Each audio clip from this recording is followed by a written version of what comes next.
What's up, Clea? Alright, so we're going to take a look at this video that you were so upset about. Alright, so one thing about the swing that does concern me a little bit, and this is kind of funny how we were talking about how you curve your lower back and you didn't realize you were doing it that much. Well, it looks like you may actually, when you're working on your stance, did the stance really well, but then when you go to start your actual swing, that's when you end up doing it. So Exaggerate both, just like you did to the impact bag. Right before you get settled in,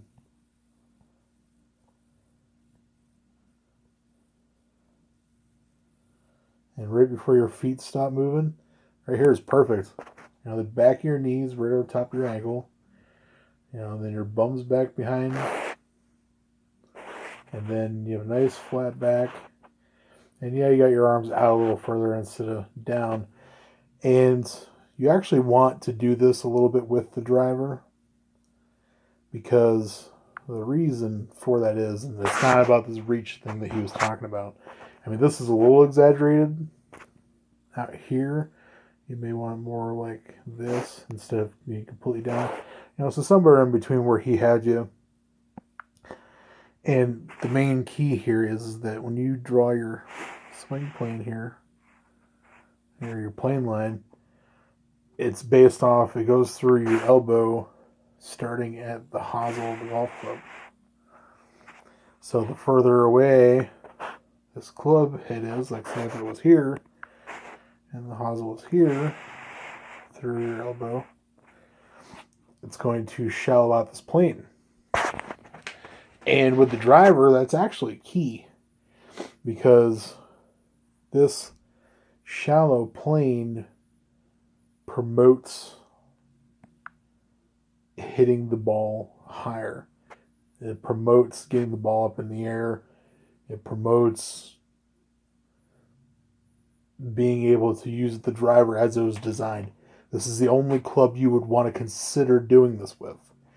Now, when you were telling me about the video, and you were saying that he had you standing off the mat, I was expecting something a little more drastic than this video.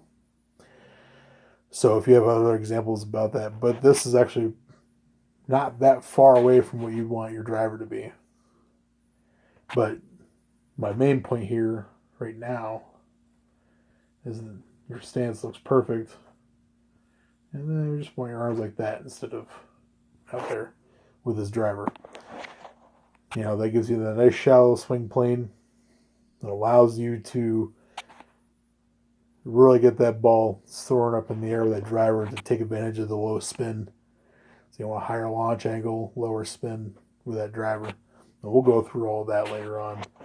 Once we get your swing perfect, then we'll start looking into specialty type situations.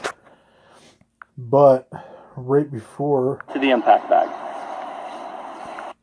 Now, look what you did. As soon as you got settled in, now you got more knee bend. Your bum's back behind you more, and then you got this bending in your spine. And so you felt like you had a flat back when you were getting ready, and then as soon as you got settled in, you're moving your feet around and getting comfortable. That's that last second there is when you arch the back. It's kind of Just like you did to the impact bag. You see right there. So you really sink that in right as you're getting ready to start your swing. So what I want you to do from now on, before you start your swing, take a deep breath, hold your breath, and then pull your abs in, and then go. Because what this is going to do is it's going to get you in the habit of not allowing that lower back to curve. And by keeping tension on your abs, that straightens out the lower back. So let's go the rest of this video here, see if there's anything else we want to look at.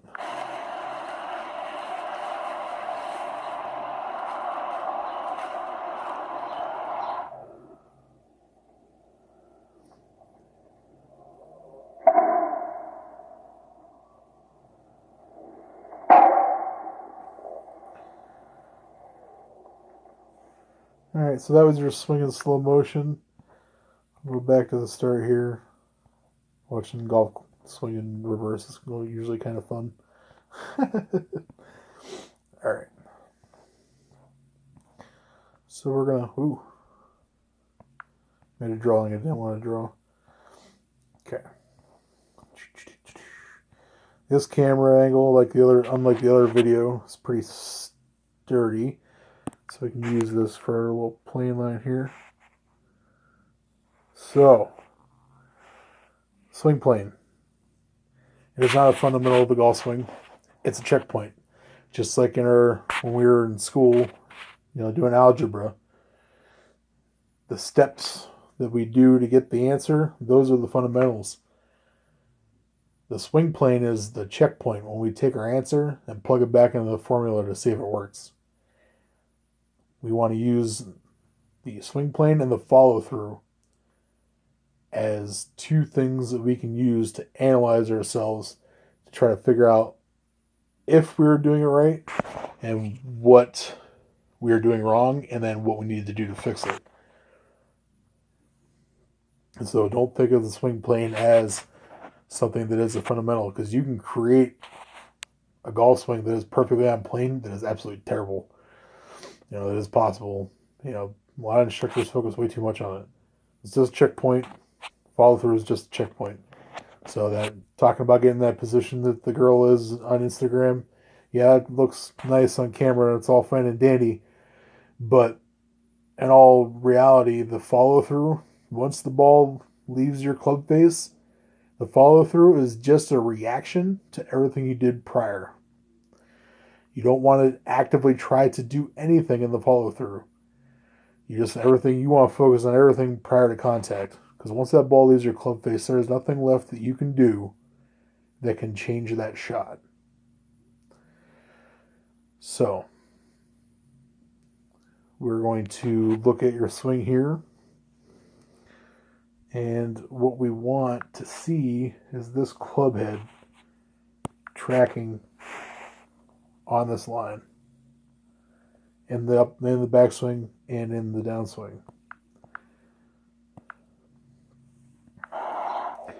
As you can already see, it's quite a ways low.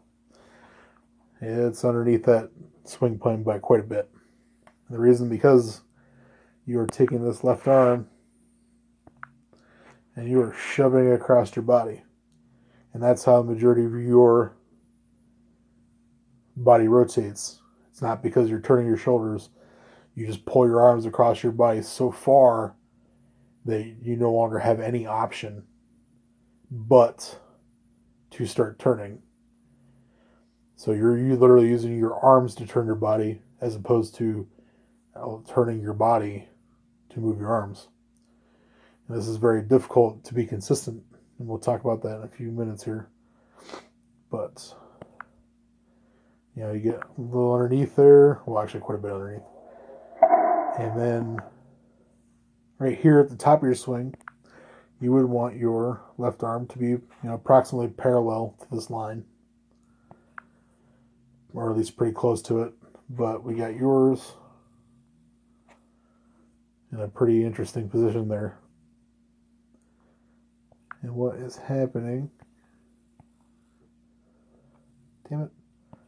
Keep making lines in this thing that I don't want to make.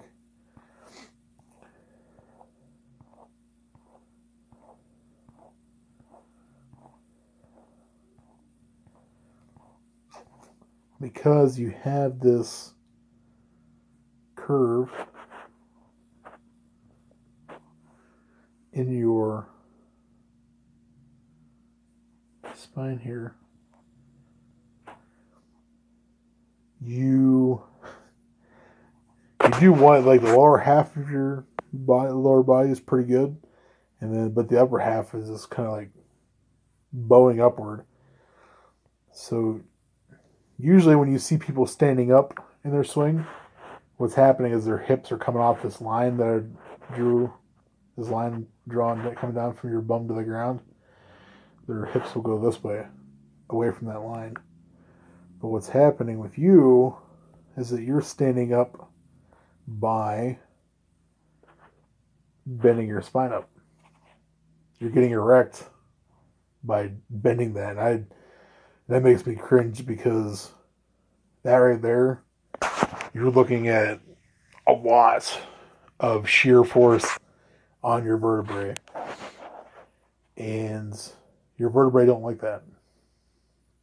What's going to happen is you're going to end up getting arthritis in the joints. You're going to have bulging discs. It causes yourself some pretty serious injury, especially with as much as you like to play. It may not bother you so much now because you're still young, but especially as you get more skilled and you end up, mouth's getting dry. Had to take a drink.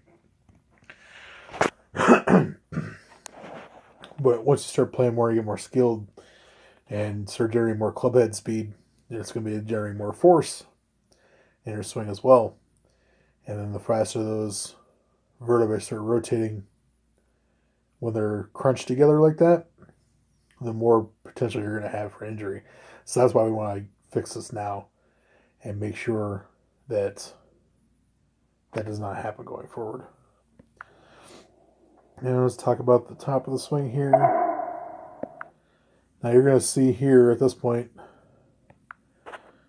because your left arm was pulling across, but your right arm was already so loaded up and you felt like you were in a loaded position, your shoulders really couldn't turn anymore.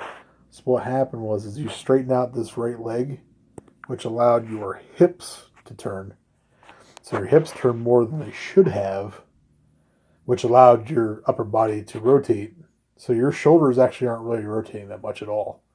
Even though it looks like your chest is facing us right now, it's mostly due to that hip rotation, which makes it very difficult to get your hips going back this way in the downswing. Don't want to get rid of that bum line, because that's one of the good things you got going on here. How you keep your hips back in the downswing. Most amateurs will pull those hips off. And I wanted to highlight one of the things you do really well and gives us something to look forward to in the future here. But let's see, the first thing, like your lower body really hadn't moved at all. It was a little better this swing than it was in the iron swing. The lower body was a little more quiet in the iron swing than this one.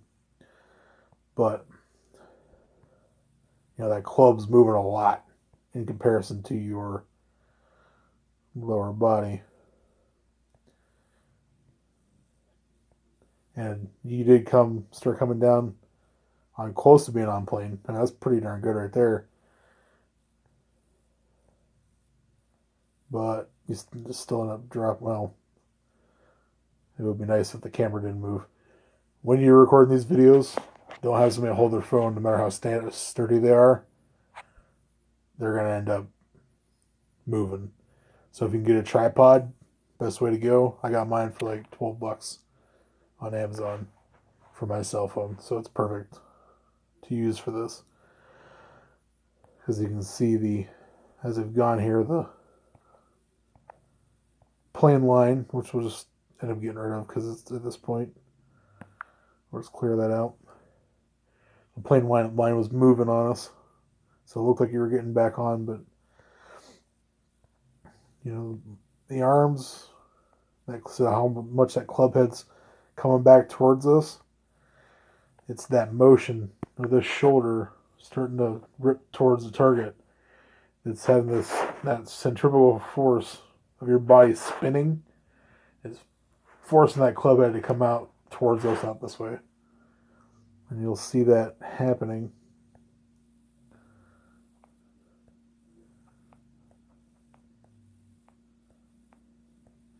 And then magically, right about here, you somehow hold on to it. Most amateur golfers, when they get to this point, they really start releasing that club when they get. So you somehow manage to not fully release it behind you, which is good. Going forward, I want you to keep this heel on the ground until after contact. What I want to see is this outside edge of the foot rolling towards the target. So the outside edge is going to come off. If we were looking at it from a face-on perspective, this is the ground. This is the top of your foot. Your leg, going up that way.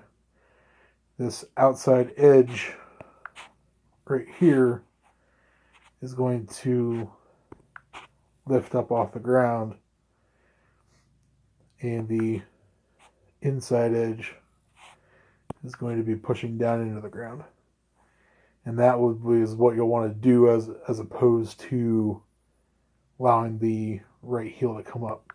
The reason for doing this is because even though you do so well of holding these hips back and not letting your pelvis flex forward, which is awesome, fantastic, but you over-rotate the hips in the downswing. So right now, even though your lower body started late, you really spun those hips open, and they never stop spinning until your pelvis is almost pointed at the target at impact. Your hips should only be open at about 45 degrees, and your shoulders should be parallel to the ball at impact. And your arm is completely straight at impact. You've already lost all of your leverage coming into this ball. You did save it really well up here. You got into a good position here. But as soon as that heel started coming up off the ground, bye-bye leverage. And you really started, this angle between the wrist and the club shaft really starts unfolding. Coming into contact here. So what we're going to do is work on the lower body generating power on the downswing and getting everything started. And then we're going to quiet down these hips coming into impact. Because this move you're doing here with the hips pointing at the target at impact, this is what caused Rory to have that rib cage injury that he had recently. And it's what caused him to miss time. See, there's people, there's professional golfers who are getting into this position here with the heel off the ground, the hips over rotated, this excess curvature of the spine at impact. The shoulders are open, the hips are really open. That position that people are getting into is the big fad right now, because there's a lot of big hitters on the tour who are doing that. And yeah, if you push off your right leg, you can get a lot of power. But the problem is people like Jack Nicklaus and Gary Miller and a lot of other players from the 70s and 80s had this big leg drive with that back leg. And what happened is most of those players ended up having their hips replaced later in life because they were grinding their left hip into the hip socket till there was nothing left. Jack could have been much better and maybe won a lot more majors to the point where he'd be untouchable by anybody had he not been injured. He played most of his tournaments, but if you read his book, there was a point, I think it was in 1967, I do believe. He said one of the majors tournaments, that is when the pain really started happening and he was getting cortisone shots in order to prevent the pain. So we don't want that. The best ability is availability. If you can't play, if you're too hurt to play, then it doesn't matter how good your golf swing is. Or well, I guess a good golf swing wouldn't get you hurt, but so we want to. There's a lot of players in the tour who are fantastic, who do roll the foot in. You know, their great ball strikers are a lot more consistent.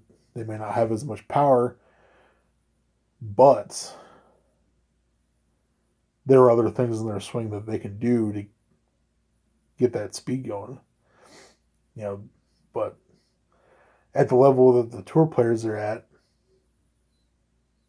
you know, it's minute details. When everybody's that good, it's little things that separate the average players from the amazing players. So, you know, you may have all those professionals doing certain things, but, you know, their putting will be the difference. Or their ability to scramble might keep them up the leaderboards. You know, they'll be special in a couple of abilities that will keep them ahead of the pack, even though they have a flawed golf swing. So, what we want is you to have the most efficient golf swing possible. So that way, which you're already good at putting, and you're good at some other facets of the game, you will be able to take strides ahead of everybody else, and you'll do it much more quickly. And that's what we're looking for. I get to the point now where I'm rambling. It's 4 o'clock in the morning now. And I got work in a couple hours. About 6 hours. All right, well, that's most of what I wanted to talk about in this video. A couple things, you know. When we do we're going to do the takeaway not too long from now. What I want you to do is get that stance perfect so that everybody's jealous of how awesome your stance looks. That's what I want your first goal to be. We'll start small. You know, you're working on your stance right now. Your goal should be to have the best stance on the planet. You should get to a point where you feel that you can get into your stance. Nobody's stance looks better than yours. Nobody on the planet. That's what we're aiming for. So if you think that you can work hard enough right now to have the best stance in golf, I think that's what we should work for. And we'll move on from there. We'll just stack the next thing on. You know, then best weight shift, and then the best takeaway, and the next best will be get to the top of the backswing, and then transition to start the downswing, and then the best downswing, and then the best release. You know, and then we'll just blend everything together, and then we'll make yourself a perfect golf swing. And before you know it, you're gonna be kicking everybody's ass. So, you know, just stick with it. Believe in yourself. You know, set yourself little goals to keep you chugging along. Because I believe in you. I believe in the ultimate goal. You know, I know it was intimidating for you, and I do apologize. Well, you know what? Fuck that. I don't apologize. You know, I'm never gonna apologize for believing in you. But I do believe in this shift in mindset because it works best for you. But I'm never gonna apologize for believing in your greatness, even though you don't see it yet. All right. I'll talk to you tomorrow. Well, I guess later today. However you want to look at it. And if you want to go over this video after, it's going to take me a long time to get it posted, but if you want to go over it after it gets posted and you take a look at it, that'll be great. If you have any questions, let me know.